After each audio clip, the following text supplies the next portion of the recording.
But anyway, that's what I was going to do in promoting for next Wednesday. But right now, I'm not sure what I'm going to be promoting as even the story behind the story. I can't. It's just amazing how many of those great and you're so good. I am so bad. I look back at my, this blows my mind. I'm coming up on 30 years. I'm getting closer to 30 years on the air. And you're only 40 years old. Yeah, that's right. Let's stick with that. Which is wild to me. And there are so many things that I look back on that I wish I would have captured the audio. I wish I would have saved, an interview or some audio or some video, or I wish that I would have, written more things down and remembered, because it's one of my true regrets that I have not done a very good job of documenting my own experience. You have enough in you for a book. Many people ask why I don't write a book. Said it takes discipline and effort and work and time, and right now I'm just not. I'm more disciplined, focused on what I am doing on air. The now, time part is the really hard one there. Yeah, I mean, and it takes discipline. Stay with it. Can I turn out 5 pages a day? Yes, I could if I'd make myself sit down and do it. Yeah. And the story behind the story has a lot of that. But again, you got stories like that. And when I talk about some of the ones I've been directly involved in, I make it clear I might not have all the facts exactly, but it's the way I recall it and how I did it.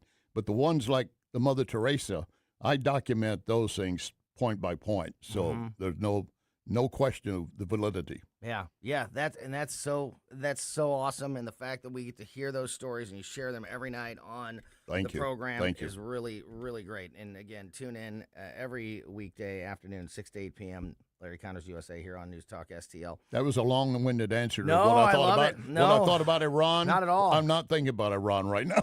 Well, I want last point on Iran, because this news just broke. And I agree with you. And I think that that's a smart way to go, actually, because every day is nothing but noise. Mm-hmm. And until there's something real that comes out of the noise, what are we talking? Like, we're just spinning our wheels. And then we don't know if it's real or not until the next piece of noise comes, Joe. But here's the one thing that's really bugged me, and I've mentioned this over the last few days, and it just literally happened. This news just broke right before I went on the air, so like maybe 20, 25 minutes ago. And I've talked a lot about this over the last few days. Not only do I think we've given Iran too much leverage, we've allowed them to have more power in this negotiation than I think that we should have.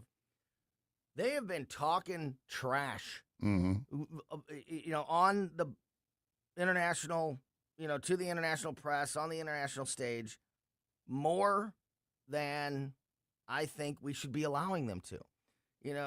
Taking shots at the United States, taking shots at Donald Trump. And the most recent one just now today, here's a headline from Fox News.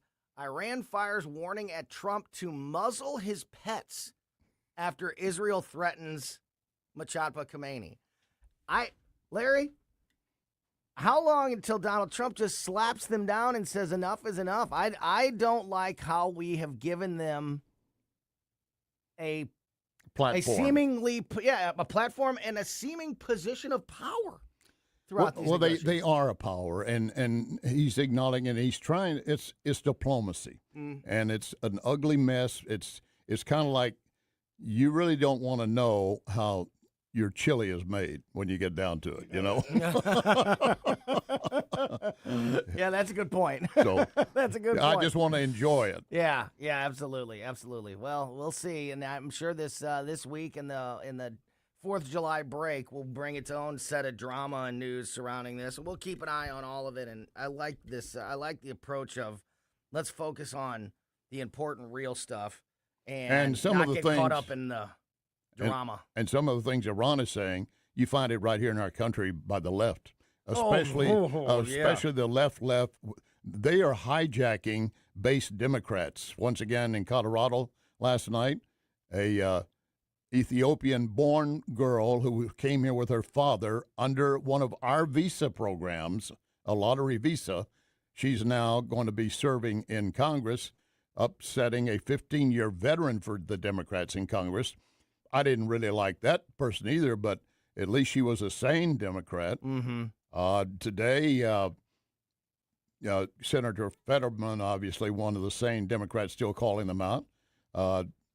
And we had. Whoever saw that coming, by the way. Oh, yeah. I mean, I agree. I thought a guy with a hoodie, under that hoodie is actually a working common sense brain, so I got to give him credit.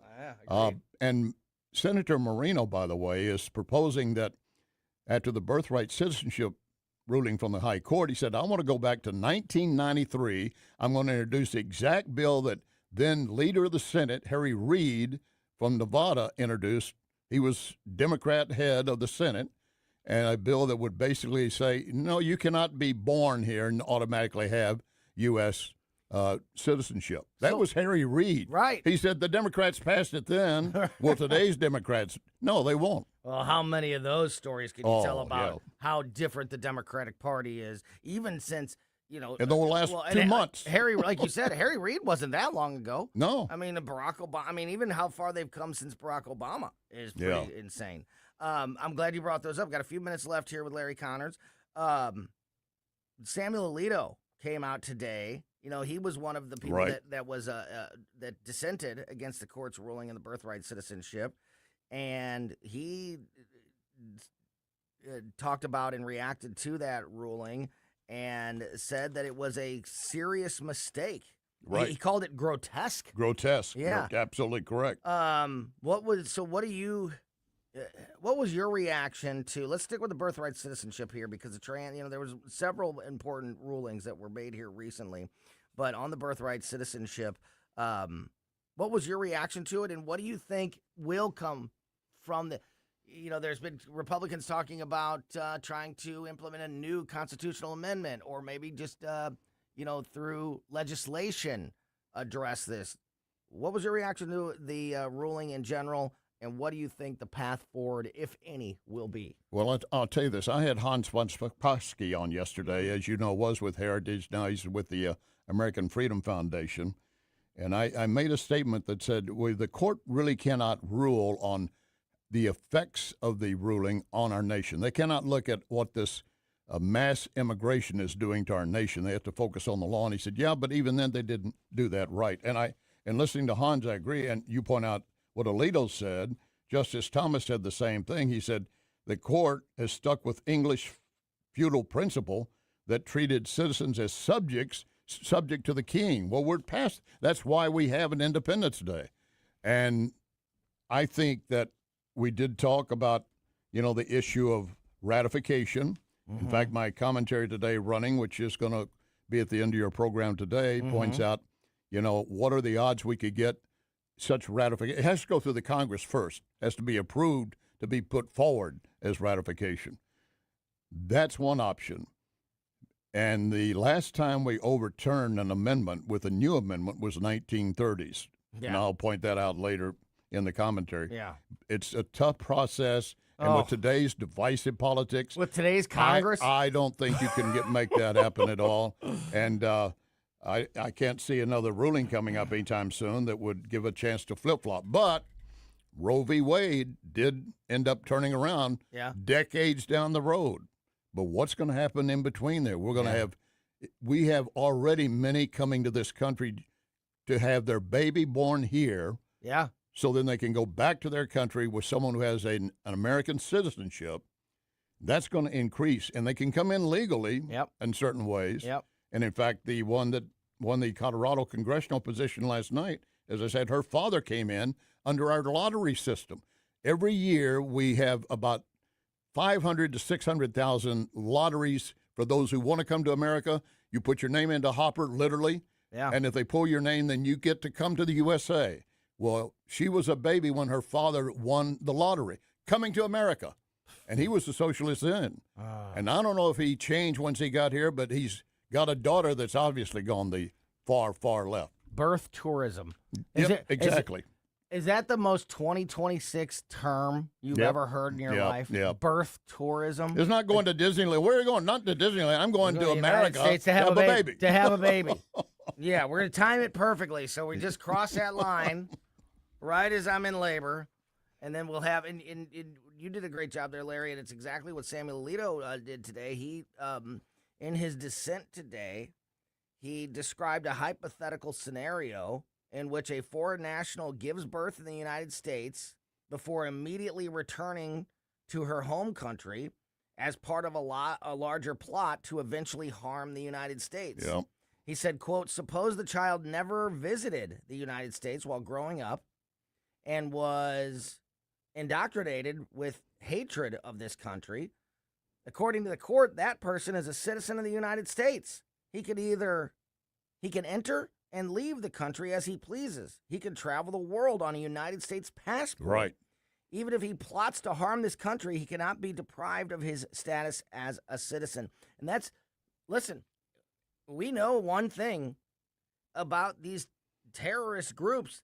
They're okay with playing the long game. Oh, yeah. So this idea that has been... You give them an open door, they're going to take it. No. And some people would say, and shoot down this idea of, and I've seen this already, people saying, oh, Alito's talking about, so you're telling me that this woman has, 18 years ahead of time has this baby and she's got a plan for, when this baby's an adult. Yeah, I do say that because we've seen that these groups are okay with the long game. And even if the parents don't plan that could happen 18 years down the road. Great point. Now, I always tell my audience, watch what happens in Europe because it will be on our doorstep, and it already is. Spain, yesterday, they had a deadline that had been set. I think it might have been Tuesday, not yesterday. Let me correct myself. Sure. For those who were in the country illegally and got deported by Spain, they were going to give them a chance to come back, an amnesty program to come back if you'd lived in Spain for a period of time. They had 1.6 million applications for this amnesty. It's already been discovered that 400,000 of those making this application have never lived in Spain, but now they're claiming they did so they can go into Spain. No, they're going to infiltrate any country they can and turn it around, and they're not coming to assimilate. They're coming to destroy. Right. Before you go, I was going to see if I could find it here. I did this yesterday. I did some quick research because all these people were saying that Trump's attempt to change the birthright citizenship rule was based in racism. Yeah. And I had it down. Oh, I can't find my notes from yesterday.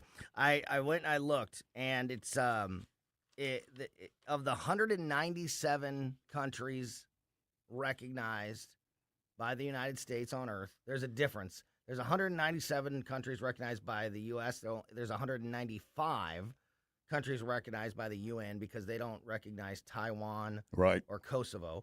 But of the 197 countries that we recognize on Earth, it's only 35 that have unrestricted birthright. That's correct. We are one of 35 nations that allow it. Which would mean then, by that line of thinking, that 83% of the world is racist. Yeah.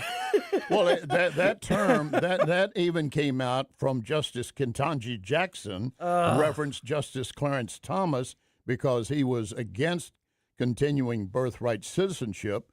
And she said, basically, calling Justice Thomas a black man. And, of course, you can be any color and be racist. I've always said that. Sure. But she declared that Justice Thomas is racist.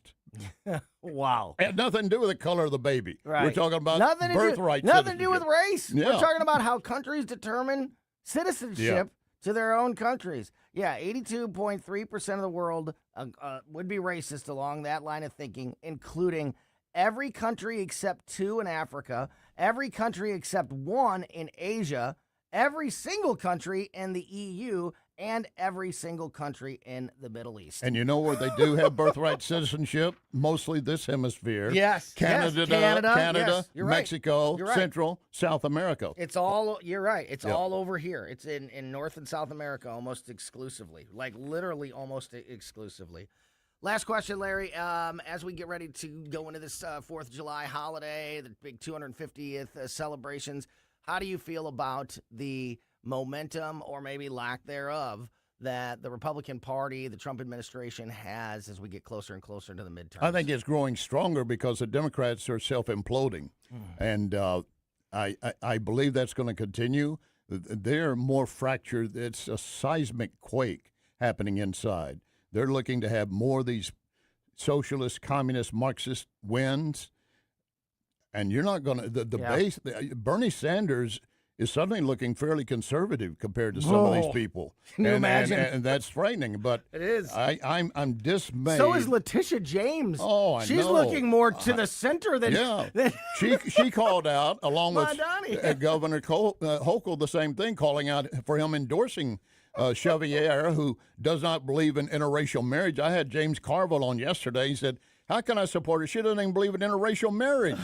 He said, "It's out of control." But the main thing is 250 years for this nation, this republic, and the men who started it would be dismayed by what would come. But at least it's still a process, and I look for more praise.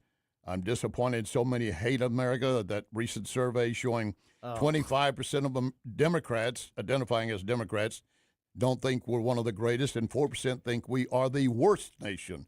And I always say, hey, there's a door. Yeah, no kidding. I'd love it to hit you on the butt on the way out. Yeah, no kidding.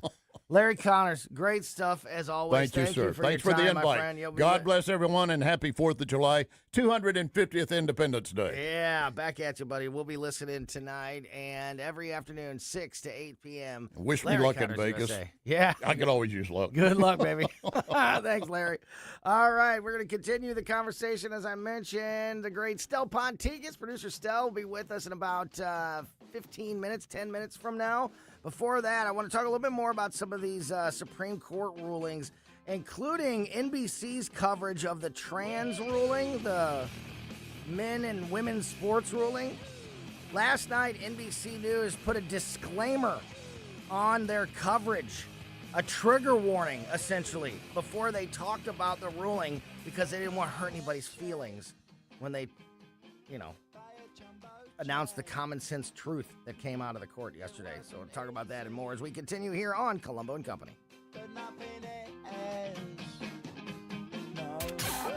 News Talk STL. First thing in the morning and pretty much all day. Live and local. 1019 and 94.1. News Talk STL. Looking to celebrate the 4th of July with a bang? Then look no further than Powder Monkey Fireworks. We've got bottle rockets, fountains, cakes, mortars. Our selection is endless with low prices and no gimmicks. Our friendly, knowledgeable staff will help you choose the perfect fireworks to make your holiday unforgettable. You'll go bananas at Powder Monkey, Highway 94 in St. Charles, on Westwood in Weldon Spring, and on Brendel in Rocky Mount. Don't want to fight the crowds? Order online at powdermonkeyfireworks.com. License number GL250000615. Hey, Dad, what causes drains to clog? Grease, hair, soap scum, and tree roots. Tree roots? This town has old pipes and big trees. They find each other. They grow inside pipes? They bust into pipes. Whoa. Once they're in, the water stops flowing. Can we fix it? The big green grasser machine can fix any clog. Green is always grasser at grasserhomeservices.com.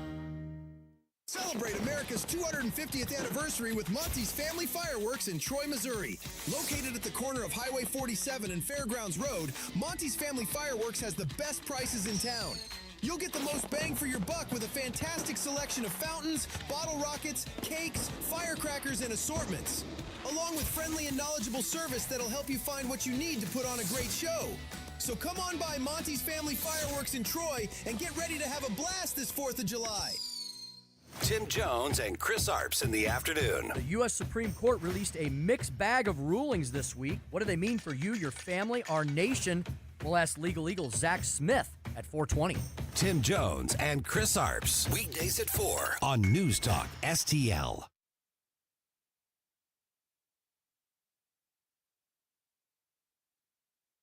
Serving my country changed my life forever, and when I got home, every day was a struggle. I felt trapped. But everything changed the day my family received a specially adapted custom home from Homes for Our Troops. Now we have a safe and accessible home to enjoy the freedom I fought for. Homes for Our Troops builds and donates specially adapted custom homes nationwide for severely injured post 9/11 veterans. Join our mission at hfotusa.org.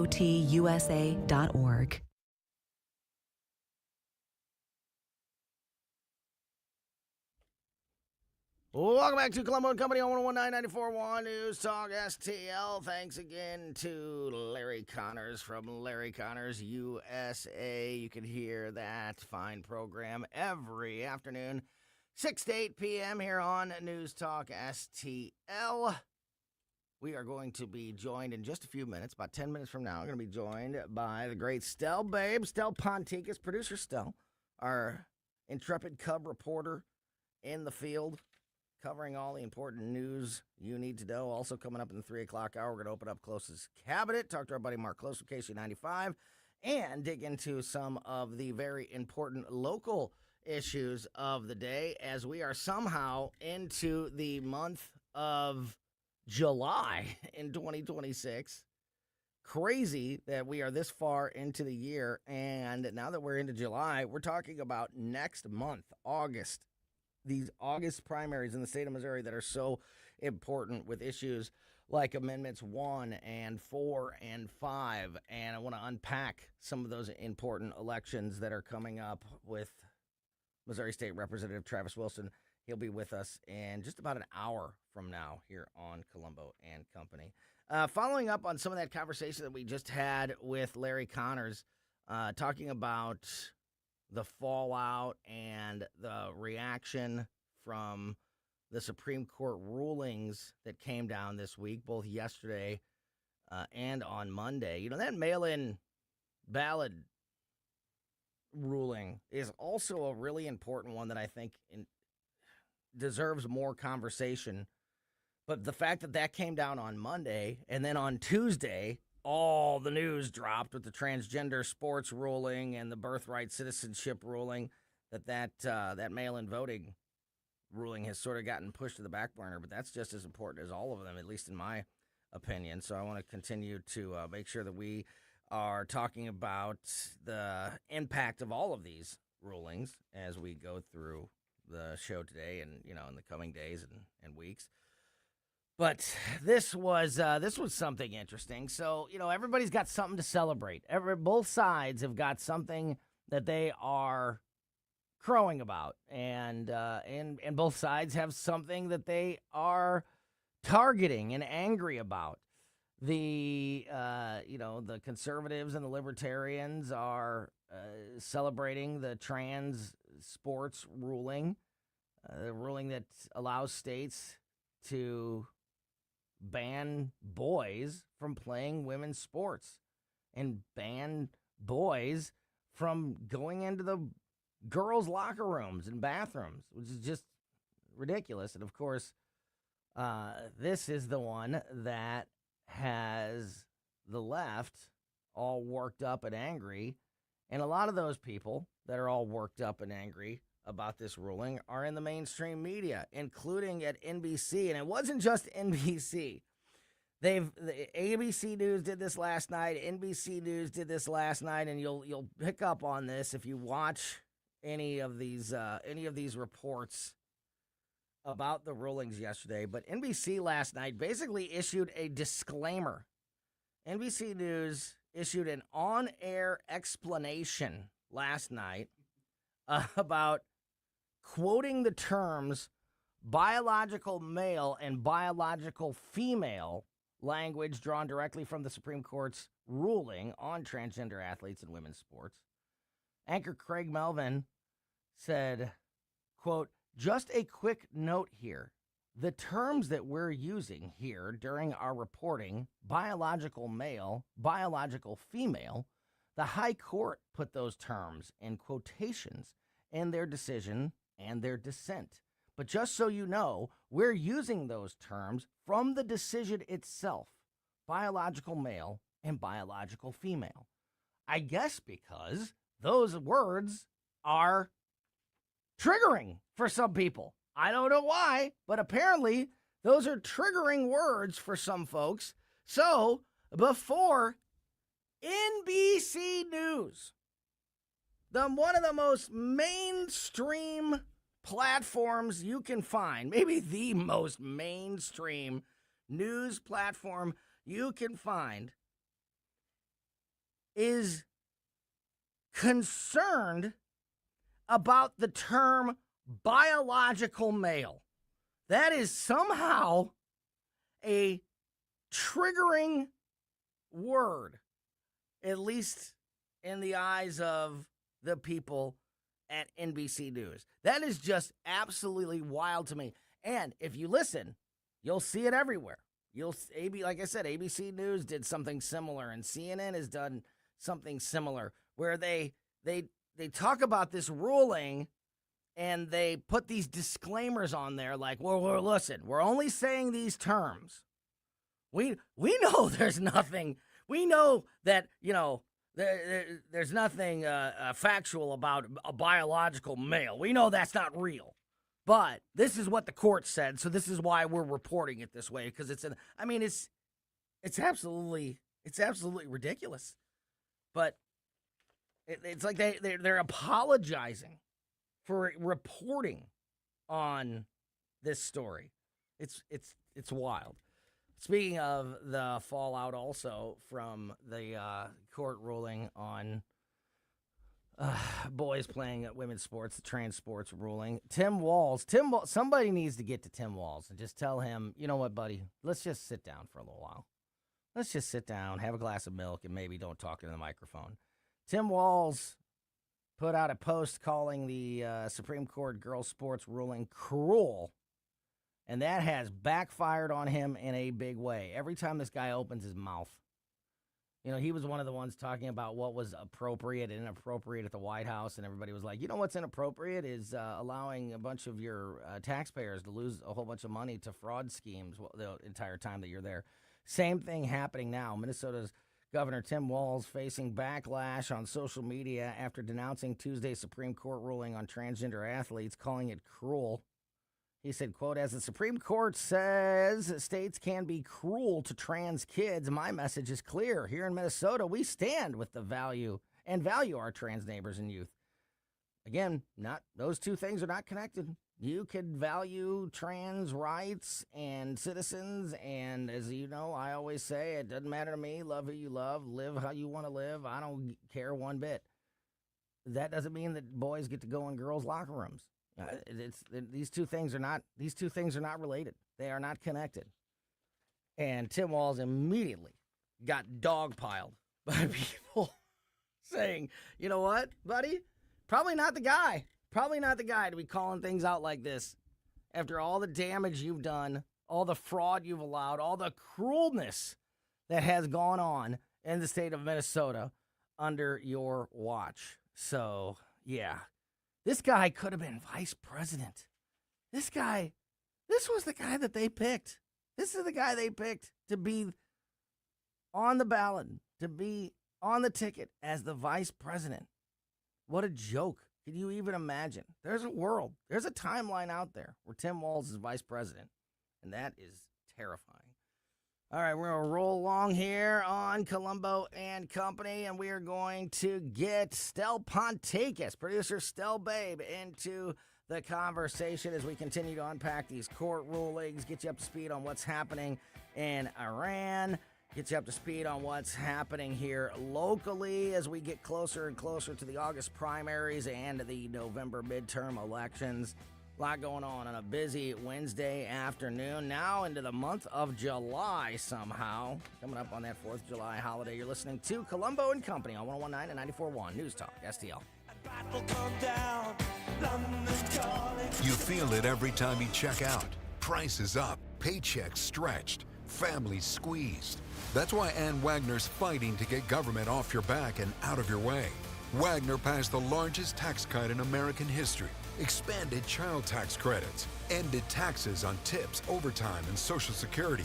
And Wagner is working to lower costs so families keep more of their hard-earned money.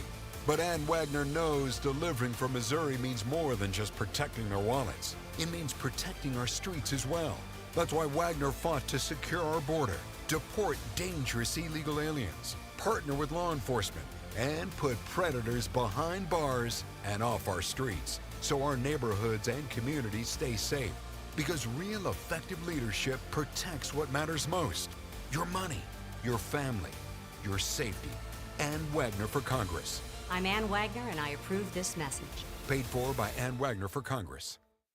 Hey, it's Vic Porcelli. We're sitting here with our great friend, Chris Cooper. Hi, Chris. What's going on, Vic? How are you? I hear you wrote another book. This one's an e-book. Is that right? The Business Owner's Playbook for Financial Clarity. So it is a great book for entrepreneurs. It's a very short guide. Give people, business owners, the ability to understand key questions that are important, such as succession planning, legacy planning, getting the IRS out of our pockets, right? Because do you like paying taxes? I do not. I don't think anybody likes paying taxes, right? That just makes sense. And then always talking about protection. And then the other thing from a business owner perspective, what is the biggest asset a business owner has? Probably their business itself, right? We need to make sure we understand what the value of that business is as well. So this new book, I'm sure, is incredibly expensive, right? How much? No, it's a free resource. Oh, it's free. We provide guidance, we provide education because we want to make sure people feel educated and understanding because sometimes you don't know what questions to ask, and we need to make sure we help arm people with information to ask the right question. Reach out to Chris and Stacy today at SerenityWealthNow.com. Investment advice offered through Fortis Capital Advisors, LLC. This hour of Colombo and Company brought to you by Gutter Pros. Water goes where we tell it. Call 314-656-7195 or visit them at gutterpros.com. Now, welcome back to Colombo and Company on 101.9 News Talk STL. Tony Colombo here in studio with producer Johnny, and we are making contact now. You got to go through a whole process, like a lot of codes and a lot of verifications, because you never know where Stel Ponticus is going to be, covering the important news of the day. We're getting Stel on the line right now. But real quick, this story, I don't know that it's important, but it's pretty wild. 2 masked people climbed on top of the Empire State Building today, like just a couple hours ago, around noon. In New York City this afternoon, holding a banner at the top of the Empire State Building, reading, when the power of love beats the love of power, the world knows peace. That's a Huey Lewis jam, right? Right? From Back to the Future, right? It kind of is. They're good. They're very, very lucky in New York City that they didn't face some other kind of power when you're climbing a building in downtown New York.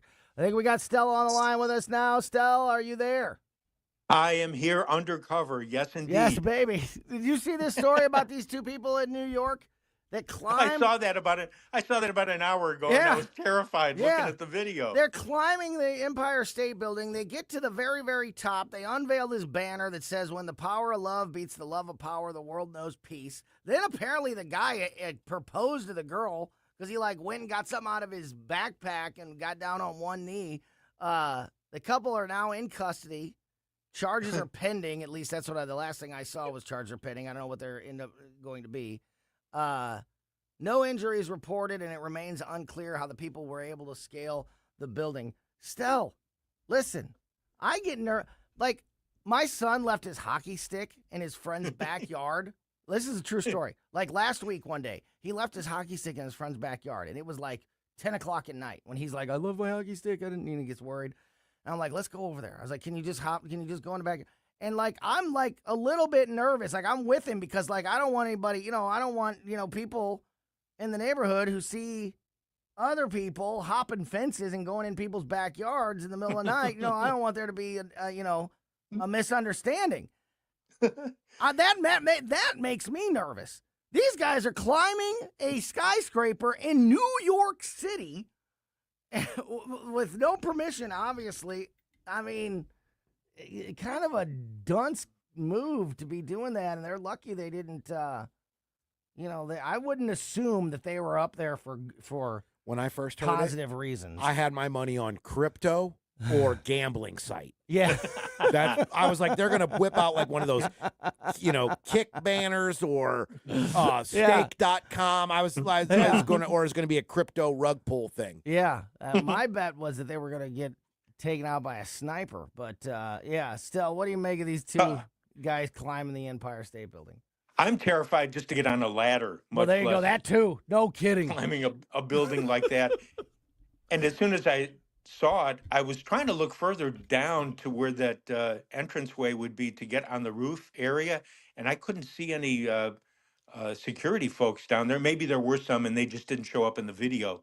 But my first thought was, how did these guys get by everybody? And they're wearing masks. They had some type of cape on top of it. Uh, so if there was some sort of marriage proposal involved, hey, if you guys want to get married while you're in jail, then have fun with Yeah, that. But right. that was pretty terrifying. And to think of what the winds are like on top of a building like that. And yes, I know there are access ways to get up there because you need to change lights that are at the top of that uh, TV tower or radio tower, But whatever's up there. climbing up So the side of the building is not the way to do it. Wearing masks is not the way to get to those light bulbs. that was just terrifying. Yeah. No, thank you. Yeah, absolutely. We've been talking a lot about the Supreme Court rulings, both yesterday and today. One of the Speaking of terrifying, yeah, Mhm. especially the birthright. One of the sort of side stories that has come out of these rulings is what happened with NPR.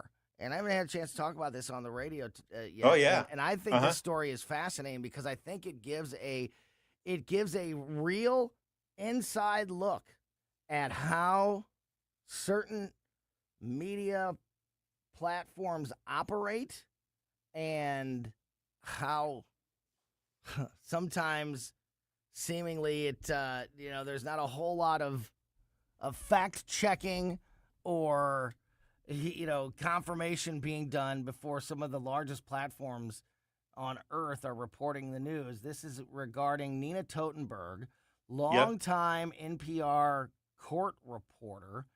Decades. Yeah. Yep. She published and she filed, and then NPR published a report yesterday after the rulings came down that Judge Samuel Alito, was retiring. Now, her excuse, and I know you know this story still, so if you have details or if I miss anything, please correct me. But her telling of the story was she was there covering the rulings. The rulings were handed down. She was leaving the room. She realized that there was something else going on back in the courtroom and asked a colleague, what's happening in there? And they said, it's Justice Roberts making retirement announcements. I guess, from various staff members. It's the end of this court's session, and there's various people that I guess are stepping down. And this is her telling of it. She only heard retirement announcement, not with the S, made the assumption that meant that he was announcing Samuel Alito's retirement, and went and filed the report, and it got published for a brief amount of time before. About 15 minutes. Yeah. Before it was realized, and again, her own words. She said, then when we looked around, we noticed that nobody else was covering this, so we realized there must be something wrong, and they took it down. You're telling me, Stel, that one of the largest and supposedly most respected, NPR, they're the professionals in the room. They're the ones wearing the ties and looking down at everybody. You're telling me that there's no system of double and triple checks before they run a story like that? That an 82-year-old reporter mishears what somebody told them in the hallway, and they go on and publish something like a Supreme Did you say Court 82? I believe she's 82 years Yes. old. Oh, Yes. I'm sorry. She's up to get her driver's license retested. Stel, thoughts? Yeah. I think when I first saw that story, and Kathy and I were talking about it late last night, and Kathy's first comment, my wife's first comment was, "Where are the editors? Yeah. Shouldn't Where's an everybody? editor have caught like that?" Now, granted, just to let folks know who are listening, and maybe they don't understand this, news outlets, especially the larger ones, when there's a situation where you have maybe someone who's on the verge of retiring, or you think that there might be a retirement coming up, they have a bio that's already in their system that in essence is ready to go. So when that person makes an announcement, you've got ready to ready, go. set, go, Yep. and they actually issue it. That Mhm. in this case, and in our friendly legal beagle, Susie Moore jumped right on it, which was great. And she goes, "This is not how you journalism. This Yeah. is not. No, this is the isn't how opposite of you how you journalism." journalism. Yeah. And she was so right, because in a situation like this, you can't let something like that go out. And granted, she apologized, but And I that's didn't I didn't feel that that was a totally sincere apology, because uh, the, how serious the situation is, and you have folks wondering, well, now we had a leaker in the past regarding oh yeah. Good we've point. had Good point. leaks show up with uh, the Roe versus Roe Wade. Yep. versus Wade, Yep. Mm-hmm. and a few other judgments that came down. So I think in this situation, Susie's comment was right on about this is not how you journalism, and that this Yeah. is the issue that we've got with the fact that journalism doesn't really exist today. We've got folks out there trying to be maybe first on the scene, and with her track record, like you said, I'm surprised that she actually allowed that to get into her mind, thinking, "Oh, I just heard somebody make a comment about somebody retiring. Huh? Must be Alito. Let me Yeah. make sure that that story gets out there." So here's that Uh, apology that Stell just mentioned, just so you hear it and you can determine if you think this is a good enough apology or not. Totenberg went on CNN yesterday and she read the text of the apology message that she sent Justice Alito yesterday. And it read, quote, "Dear Justice Alito, there are no words to adequately apologize for today's error in reporting your retirement. It was entirely my fault. I rushed out of the courtroom after the opinion announcements, and when I realized that the usual rush of folks after a few minutes had not happened, I asked someone what was going on inside, to which the answer was retirement announcements. I didn't hear the S on announcements, and I assumed something no reporter should ever do, that you were retiring. It was the worst professional mistake of my more than 50 years in journalism. I could go on, but I don't know what else to say except that I am so sorry." And still, for me, the thing here is not even necessarily about like the specifics of the story. It's the fact that it was this easy for any mistake to be made and something to be published by a supposedly credible, reputable. mainstream, reputable news organization that makes you Yes. go, "Wow!" If it's that, if it's that loose, if we're paying this amount of attention, that's not a great sign. We only got about a minute left still. Final thoughts. Yeah, and she has all these years of she's got a track record in the industry. So I'm totally flummoxed as to why she would let something like that happen. And apology was probably accepted by Alito, but how do you move on from this? You've tarnished your reputation. And how do So, you trust? How do you trust NPR or any now?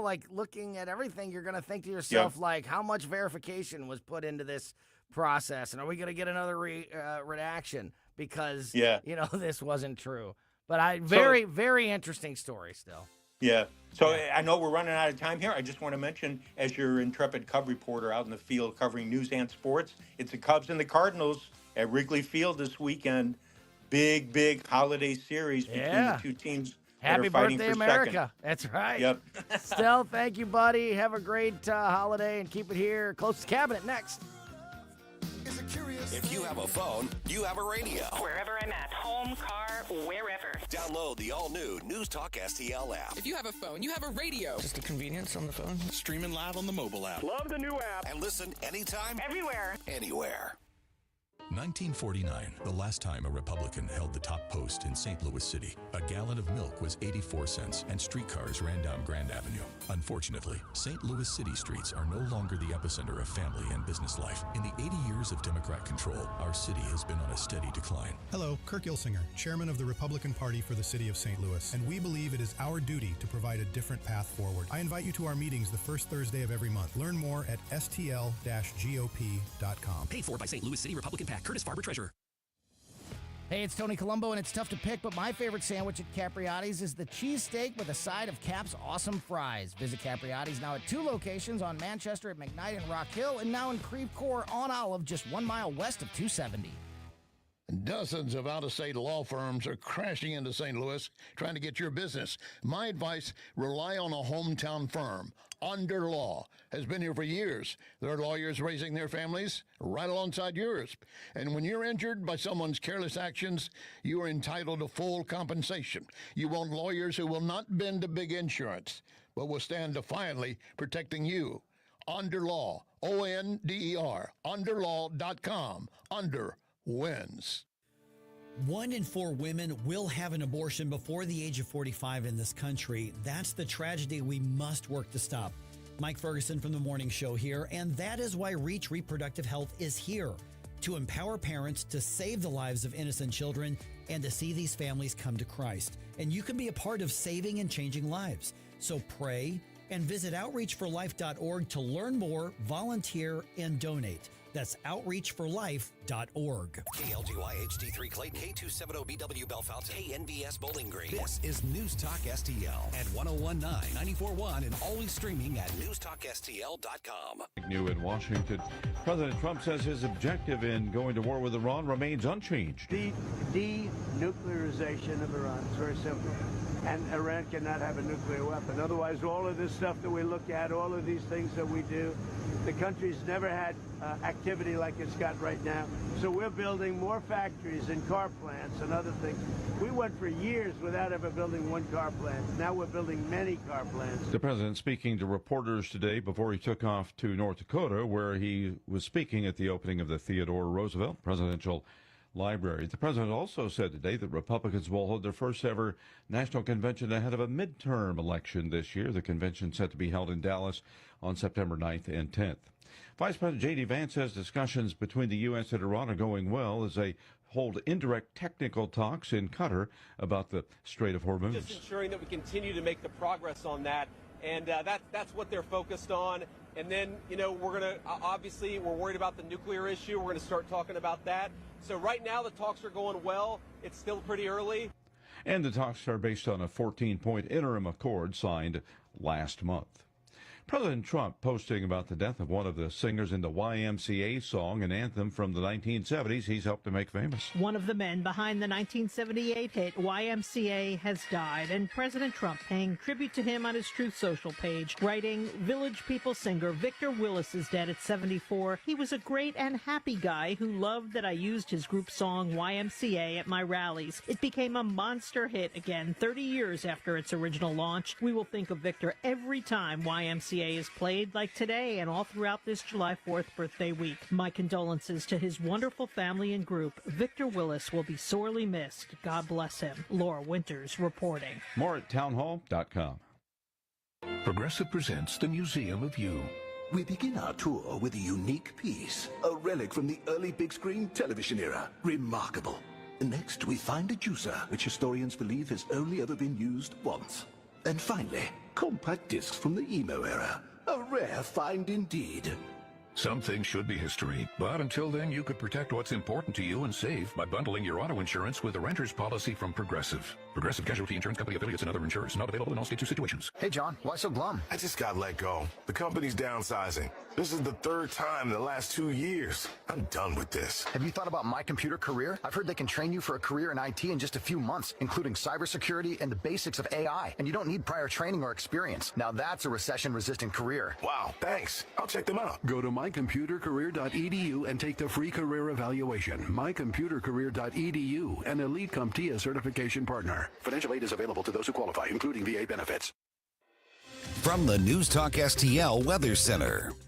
I'm First Alert 4 Chief Meteorologist Steve Templeton. The First Alert weather days for this heat wave continue. Tomorrow's day 5 of 8 days in a row with a heat index over 100 degrees. We start off at 78, a high of 96, heat index to 106 in the afternoon.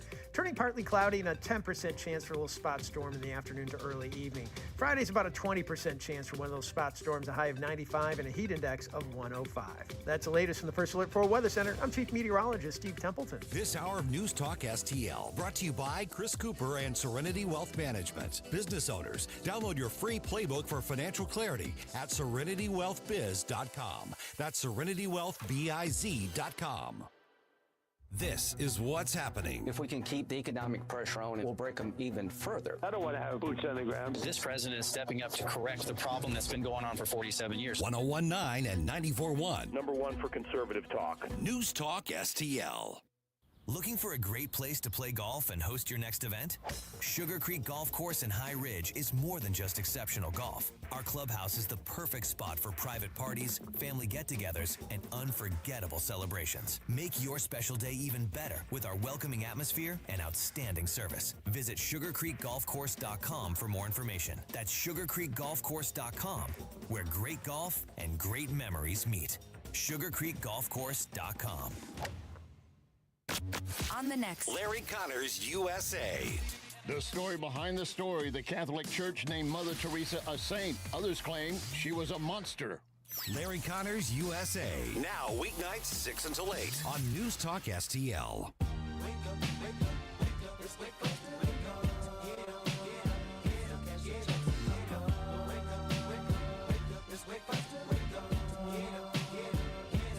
That's right. It's the first of the month. Bone Thugs opening up close his cabinet. We don't even have Mark on the line yet. We're having some trouble getting Mark on the line. This is his favorite. This is his favorite rap group. Mark Close loves Bone Thugs and Harmony.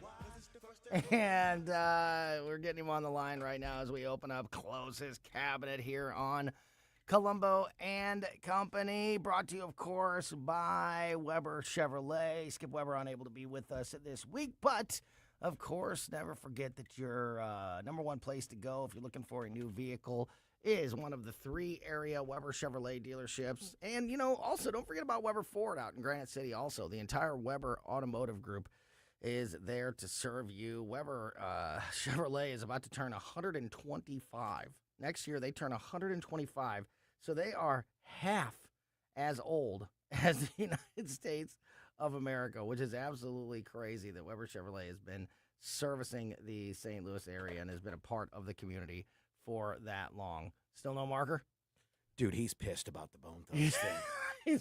He's mad that he missed the Bone Thugs.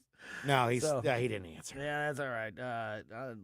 We'll just try. We'll try to get Marker back on the line here in just a moment. I do want to remind you about Weber Chevrolet. However, Weber Chevrolet, of course, as I mentioned, been in business for almost 125 years. So if you are looking for a new vehicle, go and check out one of the 3 area Weber Chevrolet locations. Got Creve Coeur in Missouri, Granite City, and Columbia in Illinois.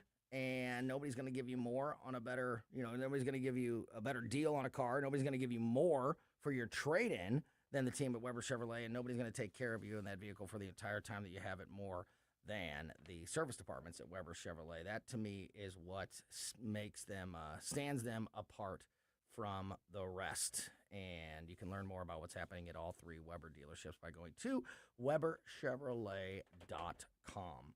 All right, well, as we try to get Mark on the line, or we try to wait for Mark, Johnny, we can have a little bit of our closest cabinet fun here. We were just talking about old people with the NPR reporter. Trying not to Nina be an Trottenberg. ageist, but No, Mel Brooks is now 100 years old. And there's been a survey done on the internet asking folks what are the Mel Brooks essential movies. And here's what the internet says. so it's going to be millennial heavy. So Blazing Saddles is nowhere near. Number 2. Well, shocking. Right? Isn't it? Shocking. The producers, Blazing Saddles, Young Frankenstein, High Anxiety, and Spaceballs. I am so happy Spaceballs got the credit it deserves. I didn't get high anxiety. I saw it as a kid. I didn't really get it. I never revisited it as an adult. Young Frankenstein was definitely lost on me as a young man. Yeah, I didn't get it. Did you rewatch? Have you ever rewatched it? I have revisited it, and the putting on that every time kills me. Kills me.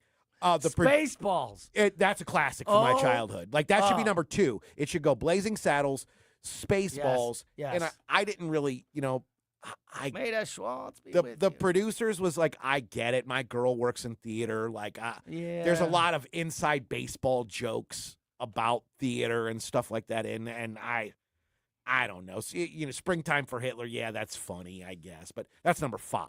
So you mentioned, that most of the time when we do one of these surveys on Closest Cabinet, I'm talking to Mark and Skip about, what the internet is saying about things. It is usually very millennial or Gen Z heavy. Here's an example of that. Last week, gosh, I wish I could remember what the word was last week. There's new words that are being made up like every week now and used by people on TikTok and things like that. The last one last week was like 3 words put together. This one's only 2 words put together. The new term is funflation. You ever experienced funflation? I'm going to assume that would be the rising cost of hobbies. Doesn't it seem like everything that's fun is getting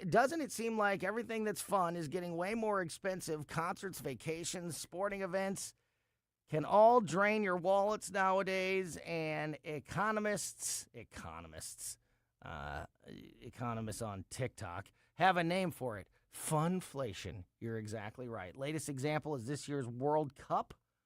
One couple in Virginia said they spent nearly $10,000 to follow the tournament through Boston, New Jersey, and Miami. Well, yeah. If you're going to follow the tournament like the Grateful Dead. It was $10K for 3 games. Now, maybe I'm a bit beat down by this, right? But like, aren't Super Bowl tickets like that at the minimum? Just to go to the Super Bowl? Yeah. Just to get in the building? Well, and I would expect it to be that on the much. cheap side, I would expect it to be that much if you're traveling from city to city to city. But still, yes, things are out of control. Here's a weird example of that out of left field. The WWE. I took my son to a WWE event last year in 2025. One of the pay-per-views was here in St. Louis. I know where you're going, and I'm going to defend the price of certain things like that, though. Yeah? Go ahead. Yeah, go ahead. Well, no, it was just, we were in we were 8 rows from the back of the building. And Super nosebleeds? The tickets were $100 a piece. And then on top of. No, that's high, but did you have a good time? Parking, and yeah, we did. Show was good? Really? It was mad? Because, that's how I feel of the difference between concerts and sporting events. I didn't feel like these WWE but again, this is very weird to have this conversation because WWE their new thing now is they only have 5 matches per card, which is not a whole lot. So there's you don't get to see. What do they call a house match? Yeah, no dark matches. Yeah, and there's a lot of downtime because now it's all on, Netflix or ESPN. So it's almost like a football game with a TV timeout. Timeouts and So all right, well then it has become a sporting event, and I am very anti high price. Like, see now I was leaning more towards entertainment. That's why I asked you, was the show good? Right. So like when I go see a concert, which is a more appropriate example that's for what this I figured. conversation. WWE is a little off the beaten path. I figure that I would compare the WWE to a concert, and it's a well-oiled machine that performs often, and there are no variables such as a baseball game. Like there's weather and what have you. But Joe scared me. Sorry. Yeah. He comes creeping in like that, all quiet. But like a baseball game, the cameras are on. People saw that. There, if you're watching on the social media stream, you'll see somebody. You could see Johnny talking to me and like Joe like ominously moving indoors, and then there's Jeff Allen running like, "What are you doing in the studio?" We got Mark. Is that what the? I was told to call him. Go ahead and finish your point, and then we'll get Mark on the line. Is that like when you go to a concert or say a, something, even the WWE, but like you're expecting a good show. You paid a good dollar for it, and you're expecting a good turnout versus a sporting event with how much they charge to go sit nosebleeds at a Cardinal game or something like. You are guaranteed nothing. Yeah. Nothing. Yeah. Yeah. And you win? No. Your favorite player? No. Good weather? No. Good performance? No. You are guaranteed none of that. And stop paying. If you know what, if you think it's too much, stop paying for it. People stop paying these ticket prices, then the ticket I prices just can't will come believe down. that for an event that happens, 87 times a year, we're going to charge this much money without a guaranteed outcome. If you stuff that many people in a concert and it's a bad concert, everybody's going to hear about it. The band's going to hear about it. People are going to be like Creed when they wanted their refunds. I mean, remember when that happened? Yeah, I do. Absolutely. As producer Johnny, he's in this week for producer Ashlyn, who is at her brother's boot camp graduation, which is fantastic. Again, big thank you and congratulations to Ashlyn and her family. Johnny will be with us all week this week as Ashlyn is traveling. This is Closest Cabinet on Columbo and Company, brought to you by Weber Chevrolet. I think we are finally getting Mark Close from KC95 on the line with us. Marker, is it because I played Bone Thugs and Harmony? I play rap to start your segment, and you just disappear on me. I see how it is. That's in my contract. No rap, none of that hip-hop stuff. It's got to be classic rock or R&B or I don't talk. So, hey, there it is. It's the first of the month. There it is. Oh. All right, don't hang up again. I was going to say I may hang up again. Actually, I had been at KC, and I was in the studio recording something. Oh, so nice. You turn the phone ringer off, and then forget to turn the phone ringer back on. I get it, buddy. No problem. In fact, it's kind of perfect because one of the themes of the last couple segments has been old people. Thank you. I don't know if you saw, we were talking in the last segment, and I'm not going to get political on Closest Cabinet, but it was just in the news. There was a big controversy yesterday regarding the Supreme Court because this NPR court reporter, who's 82 years old, she's been covering the Supreme Court for literally 50 years. She misheard in the hallway. She misheard a colleague. She realized that after the rulings came down, she left the courtroom after the rulings came down, and then she realized all of the press didn't leave like they usually do. So she looked back and was like, "What's going on? Is there still something going on in there?" And one of her colleagues said, "Yeah, they're making retirement announcements," which I guess happens at the end because this was the end of this session, the end of this. Okay. And so every year there's various staffers and people that are retiring, and so the court was just making those announcements. This NPR reporter, all she hears is retirement announcement, no S on the end of it. And that's literally what this is her words. I'm not making this, I'm not guessing. This is exactly what she said. So she thought that Justice Alito was retiring and published the story, and NPR sent the story. She sent the report in, and NPR published it. Oh, no. It was up for about 15 or 20 minutes on NPR's website and on their social media that Justice Samuel Alito had retired because this 82-year-old reporter misheard something in the hallway, and it made it on. It made it. Wow. It's a publication, which is just wild, right? And so we were talking about that, and then we were talking about Mel Brooks turning 100 years old. Yes. Yes. They just did a survey about his 5 most essential movies, and the winners were The Producers, Blazing Saddles, Young Frankenstein, High Anxiety, and Spaceballs. So I thought those are all pretty solid.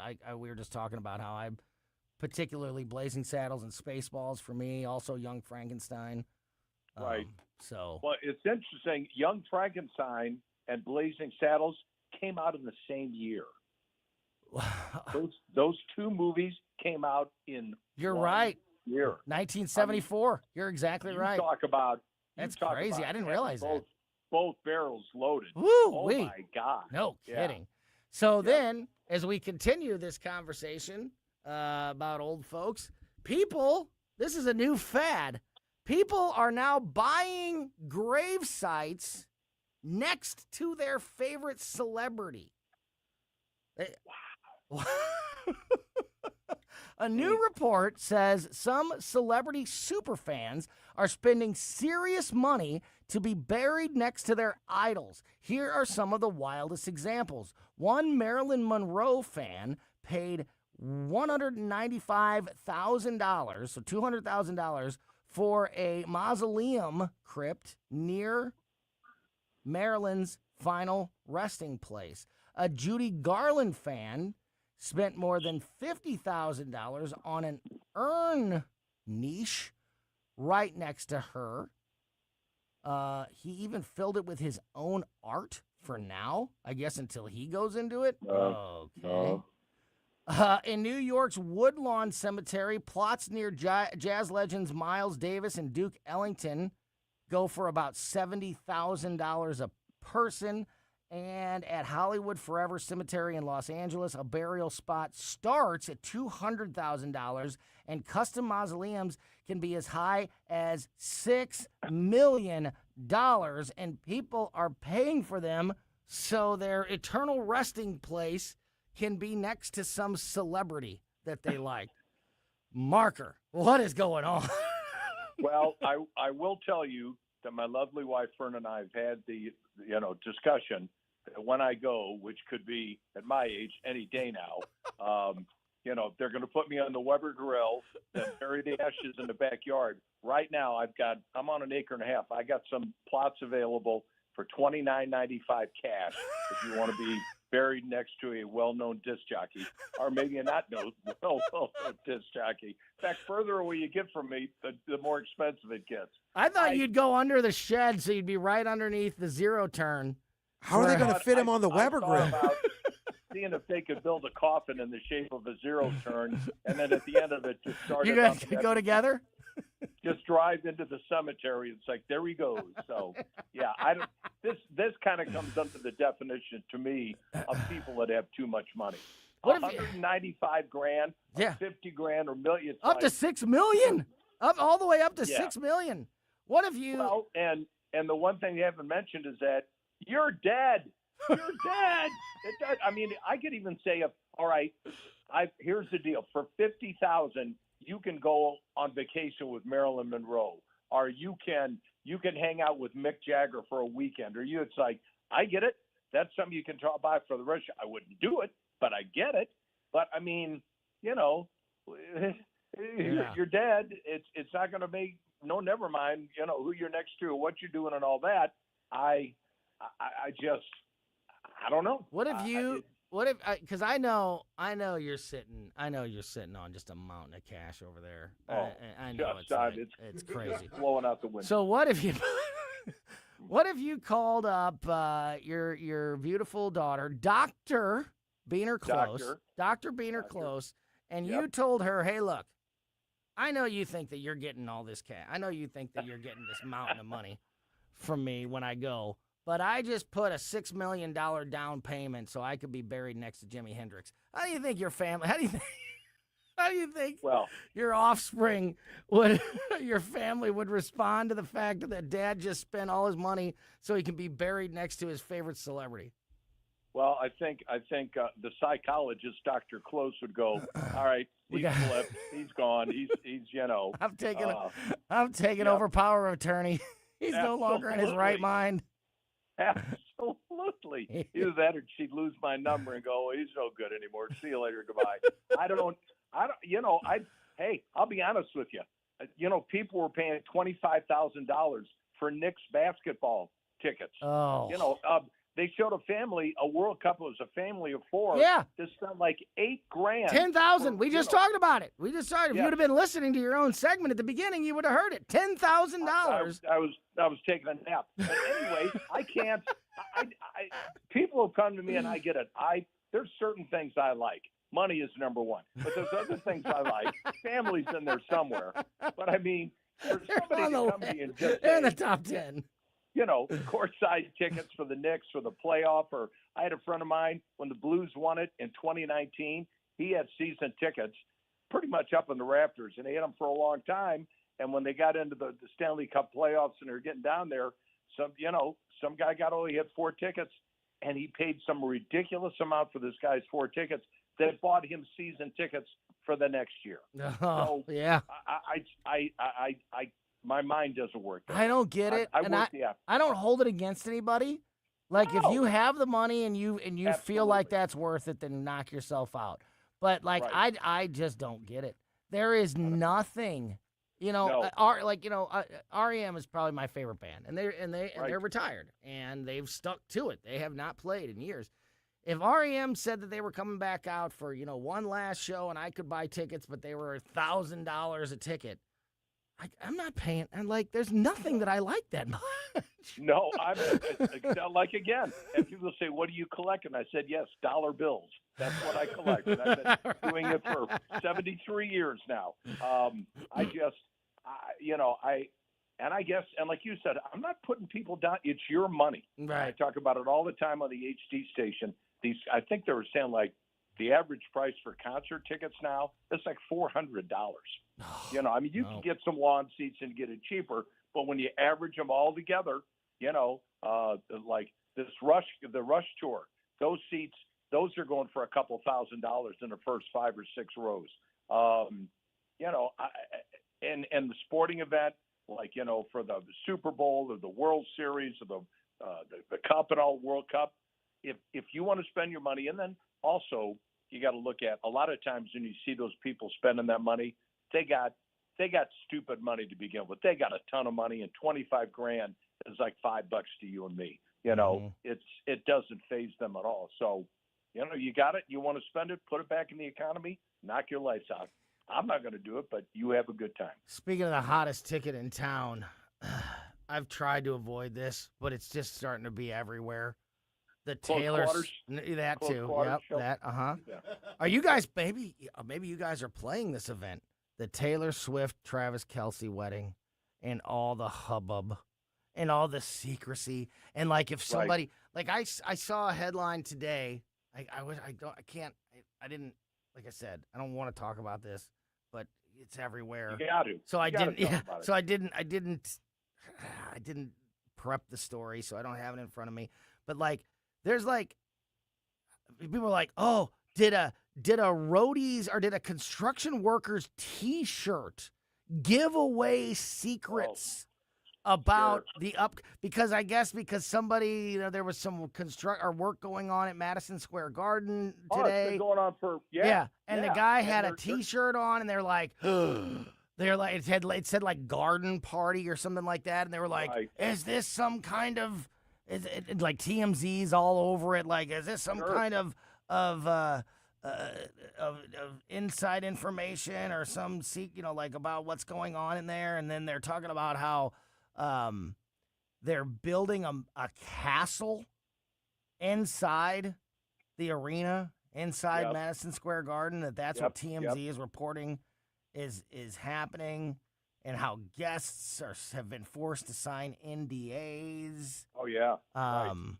Guests also, it says guests weren't asked to sign away their rights to appear on camera. That's a little weird. Yeah. Sounds like there won't be a streaming special or documentary film from the event if that's the case, because normally they'd have to sign away those types of rights. But, geez, Mark, It's like when it's like a royal wedding. It's like our version of a royal wedding, but ours. Absolutely, that's exactly what they're calling it. It's the biggest thing since Charles and Diana.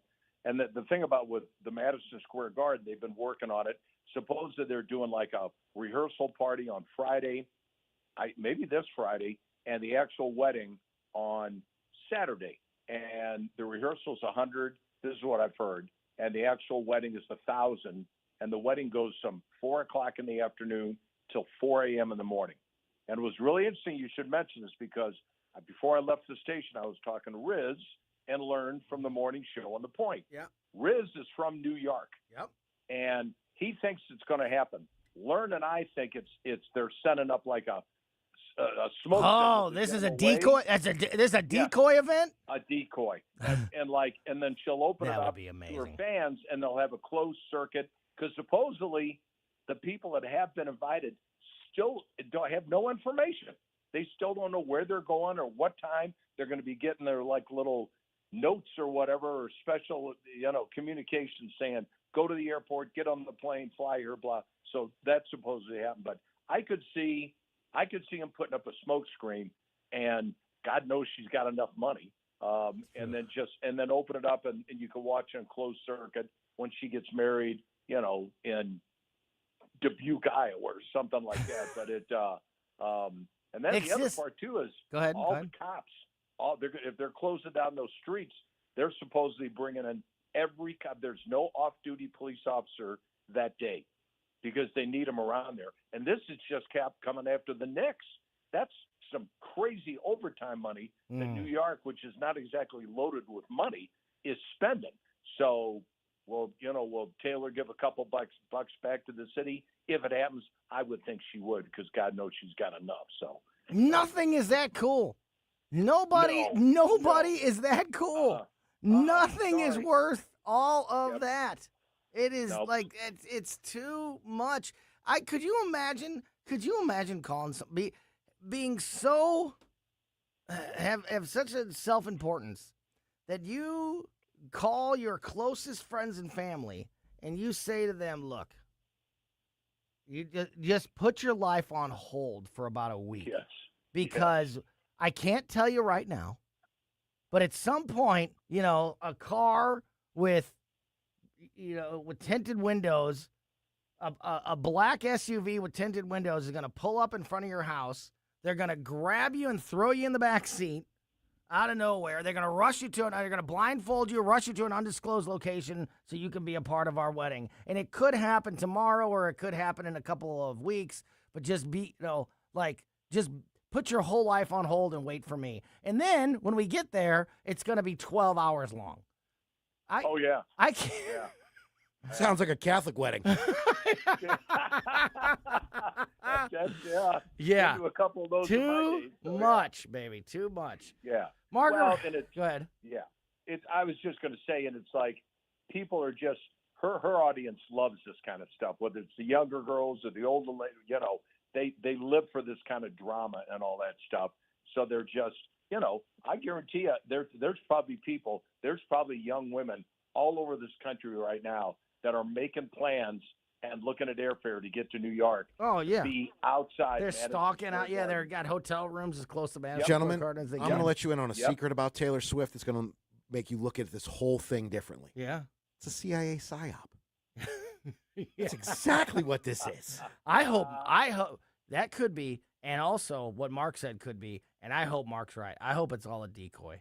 That would be. That's just all part of the psyop. Of course it's. When Mark started saying that, I was like, oh, that makes sense. Marker, before we let you go, heading into this 4th of July weekend, what is the latest with the band? What's the latest at KC95? What do we need to let the folks know about? Well, we're doing, for 4th of July, we're doing like a Rock and Roll 1000, and it'll be all American bands playing the whole weekend for the 4th of July. So it'll be all American, top 1,000 rock and roll songs from American bands. That'll be fun. We're off. The band's off. Our next gig is coming up on Sunday, July 12th at KT Saloon, which is down on Telegraph, and it's part of our Sunday Fun Day drinking extravaganza, 3 to 6 on a Sunday afternoon. So after you get done from church, drive right over to KT's and join us over there. So so we got stuff going on. Looking forward to a rather warm Independence Day weekend. Great stuff. Mark Close from KC95, Closest Cabinet, brought to you by Weber Chevrolet. Look forward to talking to you again soon, my friend. Thanks for your time as always. Have a great weekend. All right.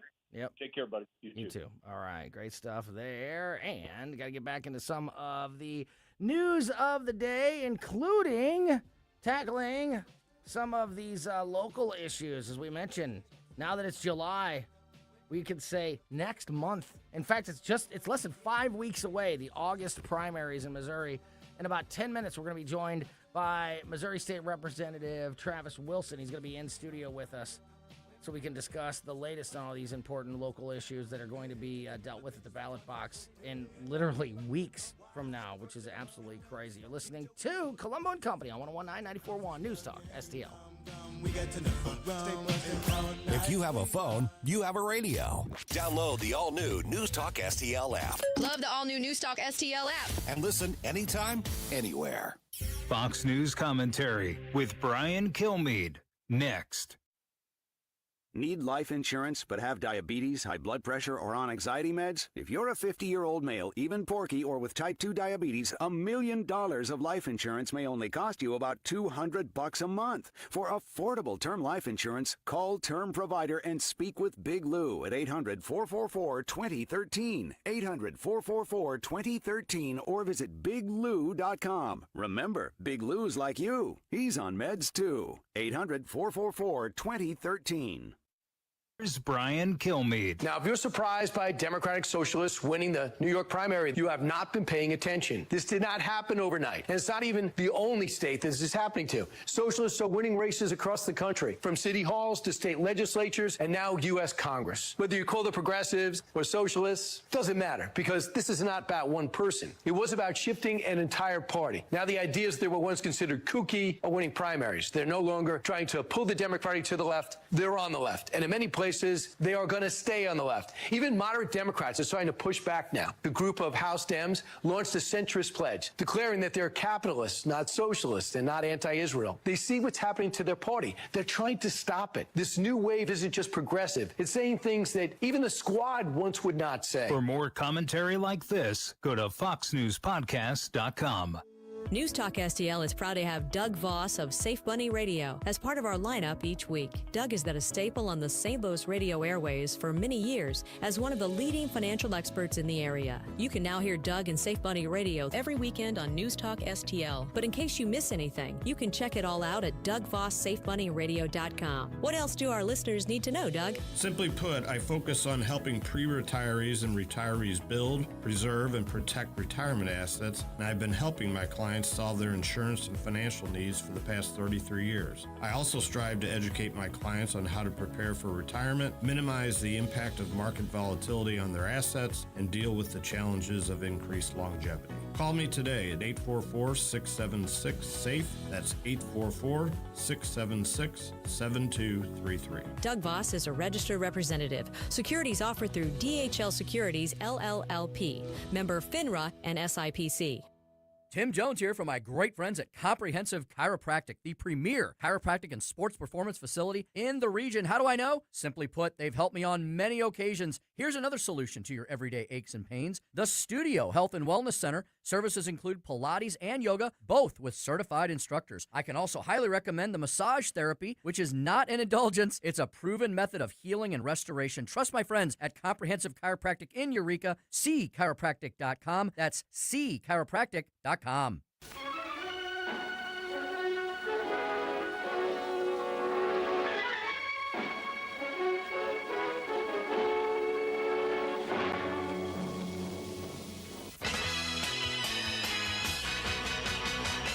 Welcome back to Colombo and Company on 101.9 News Talk STL. Great stuff there with Mark Close from KC95, closest cabinet on Colombo and Company. I am Tony Colombo in studio with producer Johnny.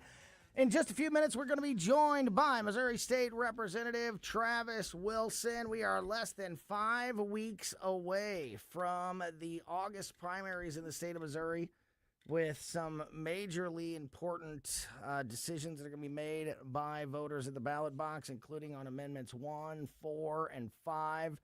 Some races like the Republican primary in the St. Charles County executive race. Some other races like that happening around the state as well. So we're going to unpack all of that and get the latest from Representative Wilson here in just a few moments. First, as we get ready for this 4th of July holiday, the president is telling gas stations to drop their prices. Trump warns gas stations to stop gouging at the pump before the 4th of July. President is trying to achieve peace in the Middle East and affordability at the gas pump heading into the holiday weekend. Quote, gasoline retailers must get their prices down immediately. All caps on immediately. Trump wrote in a Truth Social post this week, hailing the reopening of the Strait of Hormuz amid the memorandum of understanding with Iran. Quote, they are too high considering that oil is now at $68 a barrel and heading south. The retailers must quickly act to this statement and do what they know is right. All caps here, drop your price for our great American people. Back to regular type. There will be no gouging, which is totally illegal. If retailers don't do this, big problems lie ahead. Trump directly called out high gas tax states like California for gouging the American travel consumer. Quote, start targeting around $2.50 a gallon. And California should stop charging such heavy taxes on their gasoline.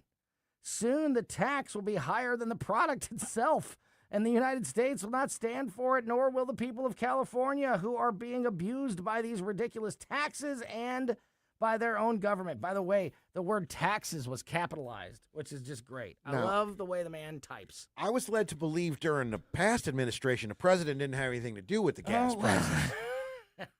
You know, well, maybe this is just the president suggestion. Maybe this is just suggestions. Okay. Oh, okay. I like the idea of targeting a 250. Yeah, 250. You got my attention. I'm with you, Donald. Let's make that happen. I also like the soon the tax will be higher than the product itself. Also, the word tax in that sentence, the word tax and the word product were capitalized. I love the way he types. I love reading his Truth Social posts. But yeah, the president calling for lower gas prices as we head into the holiday weekend. It is the beginning of July, and as we mentioned, the first week of August is when we will be facing these all-important Missouri primaries. And we are going to talk about these issues and what is coming up at the ballot box facing Missourians all across the state. And we are going to be joined in studio by Travis Wilson, Missouri State Representative. He will join us next as we continue through this busy Wednesday afternoon on Colombo and Company on 101.9 and 94.1 News Talk STL. Follow us on Rumble at News Talk STL. Hey parents, Kids Sunday returns to the ballpark on Sunday, July 12th when the Cardinals host the Braves. That day, kids 12 and under can score a replica Cardinals jersey presented by Stiefel. This jersey is perfect for game days, school days, and all season long. Plus, kids run the bases after the game. Enjoy Kids Sunday every Sunday home game with free ice cream, Team Fredbird, music, and more. Make it a Sunday fun day for the whole family. Get your tickets now at cardinals.com/promotions. This is Michael McGreevy. See you at the ballpark. B is for baseball. On Sunday, July 12th, when the Cards take on the Braves, it's Sesame Street Day. Celebrate the iconic show that shaped generations with a day full of family fun at the ballpark. With the purchase of a special theme ticket, fans can choose between an exclusive Oscar the Grouch bobblehead or a Grover plush wearing a Cardinals jersey. Pick your favorite and join the fun. Get your tickets now at cardinals.com/theme. News, analysis, and opinion. My free political advice to Democrats is just nominate normal human beings. We did everything within our power to try to ensure that this statute does not expire. Democrats are using it as a political hostage. We're going to enforce our nation's law. We're going to right the wrongs that the Biden administration turned a blind eye to. It's because of President Trump's leadership. 101.9 and 94.1. St. Louis is #1 for conservative talk. News Talk STL. There's something magical about walking into your backyard and knowing your family is completely safe and secure. Hi, I'm Sean Long, owner of STL Fence Works. That's the feeling my team and I have been creating for metro area families for more than 50 years. Whether you're adding your first fence or finally creating the outdoor sanctuary you've always wanted, we offer premium vinyl and stunning ornamental options, all designed around your family's specific needs and lifestyle. While other companies struggle with supply delays and rising costs, we've always proudly used all American-made materials, which means better pricing and faster installation for you. Our experienced craftsmen exemplify our motto, Your satisfaction is our passion. From Warrenton to Wildwood, your neighbors trust us because we live here too. And we care about your project as much as you do. Right now is the golden time to build with flexible financing options and a commitment to completing your fence on time and on budget. Visit stlfenceworks.com. The left, for months now, One by one, have been begging for a civil war. every caller gets their say. We got to stop and not put these officers in situations where they feel like they have to overreact. And whether you agree We have to assume some responsibility because I'm a black man. or disagree, I think you're politically wrong. I do not need athletes to tell me. you're invited to join the conversation. Thank you for canceling all your games. Now I get it. 1019 and 94.1 News Talk STL. People are strange when you're a stranger. Faces look ugly when you're alone. Welcome back to Colombo and Company on 1019 94.1 News Talk STL. Just a crazy day. Very, very busy day. 1st of July. Getting ready for this 4th of July holiday weekend. Great conversations today in the 2 o'clock hour. We started the show with the great Larry Connors. We also talked to producer Stel Ponticus in the 2 o'clock hour. Talked to Mark Close from KC95 a few minutes ago, Close's Cabinet. If you missed any of that, or you just want to make sure you never miss anything here on the show, subscribe to our podcast. We put the show out as a podcast right before we get off the air every day, basically every podcast platform. So if you want to make sure you never miss anything, all the great conversations that we have on the show each and every day, just subscribe to our podcast on your favorite podcast platform. Great conversations like the one we're about to have with Travis Wilson, Missouri State Representative. Travis Wilson is in studio with us, and as I've mentioned, every time that we've talked over the last couple of months, this won't be the last time again. We've been so great to have you regularly checking in, and some other folks that are involved in the legislative body and in Missouri politics to keep us up to speed and keep the conversation going about these very important elections that are right around the corner, particularly the August primary, which is now next month. Is that wild? That's right. It's 33 days away right now, Tony, which is crazy to think about. But for those of us who are out campaigning, knocking on doors, it's great to be able to get to that because it's sort of a milestone. And for anybody who's involved in campaigning and a part of the primary season, it's great to get to that point because after you get past the August primary, then you can kind of take your breath for a few days, you regroup, and then you buckle down and get through the general, which, by the way, is only 90 days after the primary. Yeah. So that's a fun thing to think about, too. And all of that, 33 days, I've been saying it all year, and, especially today as we've now officially into July, another month is gone. It just feels like time is flying. So 33 days just in general is the blink of an eye. It is. But in politics, 33 days is nothing. It is literally right around the corner. It is. It is. And, what's great about being a part of, campaign season in the summer is, I've always said this, it's great to get out and talk to people, knock on their doors, have conversations, and understand, hear and listen and understand what is it that's on your constituents' minds. That's the best part of, in my opinion, of being a representative, is that you get to interact with the people who are your neighbors, who, really become more like friends. I was out dropping off my yard signs, and my wife was helping me out. She's such a joy. Chris Wilson, if you're listening, I love you very much. But yes, she's an absolute gem in my life. And so we were riding along, and we drove up to a house, and I say, oh, yeah, I remember Mr. and Smith. I talked to them, and I remember the issues, and it's so great because they really do become more like friends. Mm-hmm. What are you hearing from those constituents as you talk to them? Because you and I have talked about this. I've said this a bunch lately.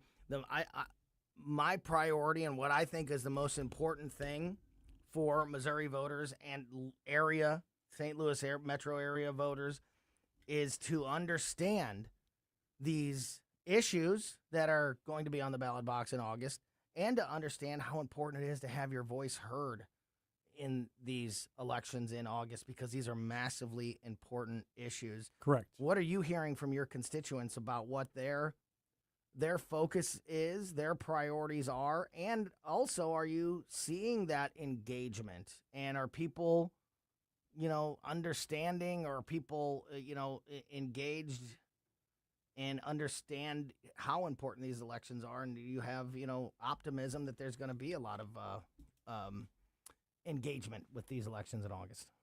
Well, first of all, I'll answer that last part. I'm always optimistic. That's just how I live life. I think that's the only way you should be approaching things. Even when it may not necessarily look sunny outside, you still need to be optimistic about it. So I'm optimistic about this ballot as I am optimistic about every ballot. I will tell you that there is the engagement.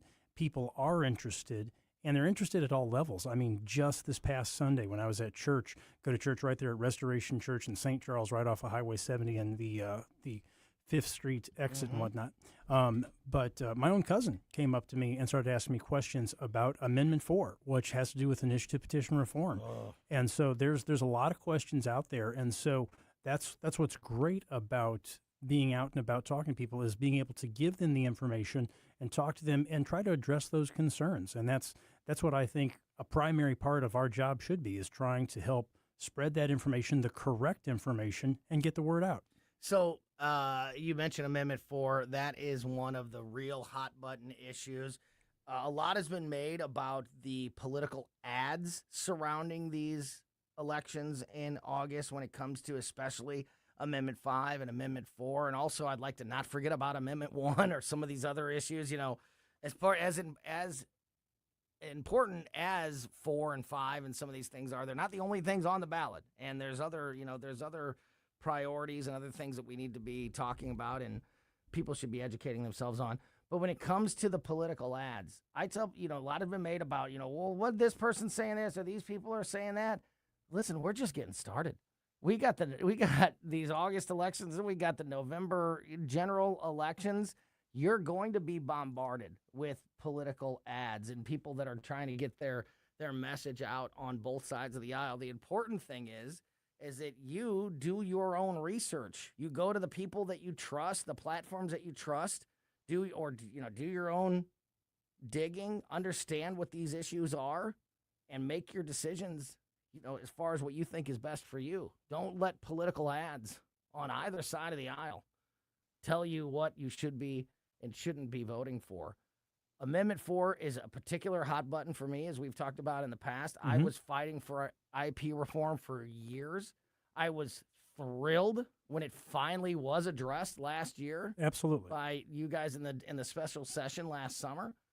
And, it felt like a big win. And now my concern is that all that work could be for naught if somehow Missouri makes a decision to not change the amendment process in this state.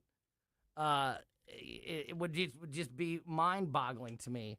Are people getting engaged at that level where they're understanding the truth about these amendments and these issues? And do you feel like we're doing a good enough job, especially if at least if you're like me and you're you're a yes on 4? Like, are we doing a good enough job of communicating and reaching out to these voters and making sure they understand what's on the line? Well, there's two questions that you really ask there. The first is, do people have are they engaged? Yeah. And the answer is yes. People are very engaged if you look on social media, in conversations like I referenced the one I had at church recently. If you look at, when I'm out knocking on doors, people are engaged. The second part of what you had asked was, are they understanding? That's the real kicker right there. I'm not sure that people have an accurate or proper understanding. And so to answer your further question there, is there more that needs to be done? It's a very simple answer. Yes. Yes, I would encourage people to talk to their neighbors, talk to their friends, talk to their family and extended family, and let them know exactly what's important here. This is about making sure that every aspect of Missouri has an equal voice in making changes to our Constitution.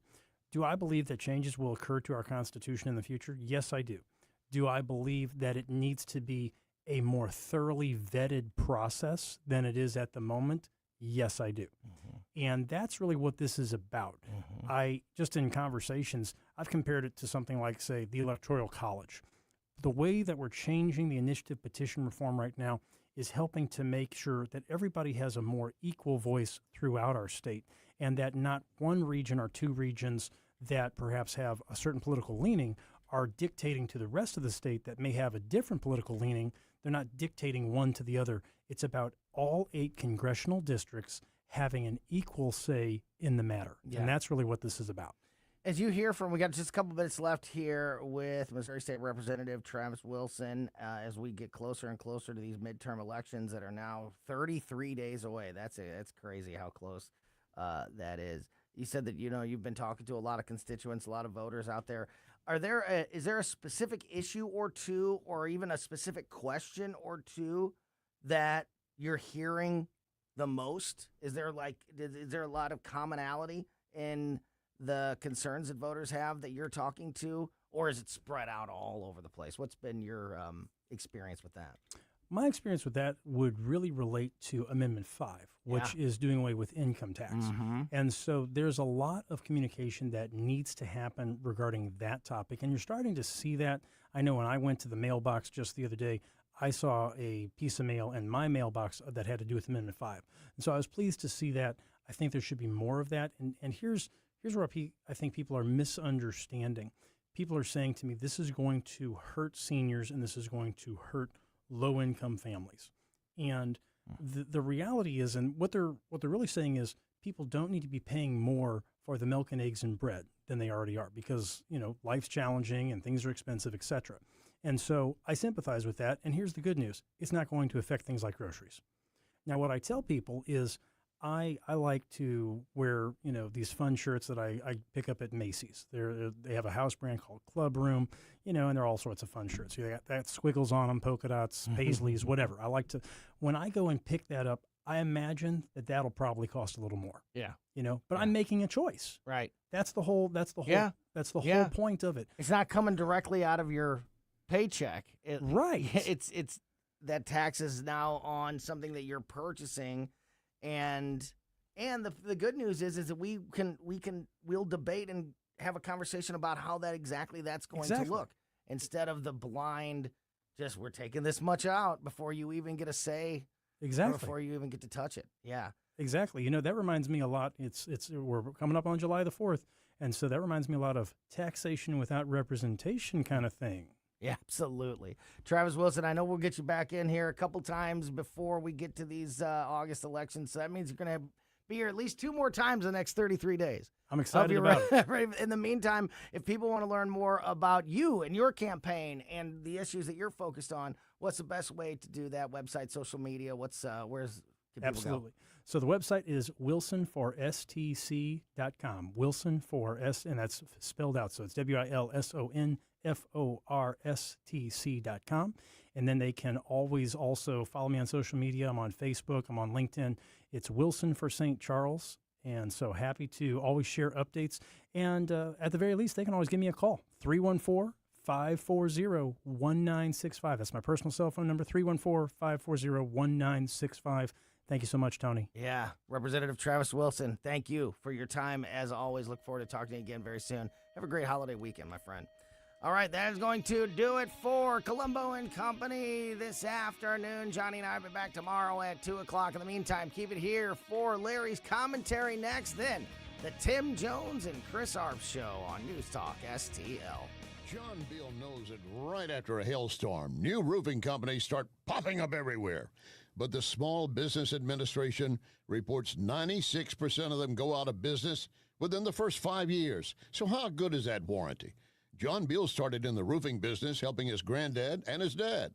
Always offering the best roof, best price, best guarantee. John Beal Roofing, not some fly-by-the-night operation. Call my friend John, 1-800-NEW-ROOF, 1-800-NEW-ROOF. This is Larry Connor's commentary on News Talk STL. What can we do to prevent other nations invading our country using the 14th Amendment? Trump, by executive order, had declared just being born here does not make you a citizen. Well, the High Court on a 5-4 decision said Trump violated the 14th Amendment. Foreigners have used that amendment to get U.S. citizenship for their babies. And with the High Court ruling, more will use that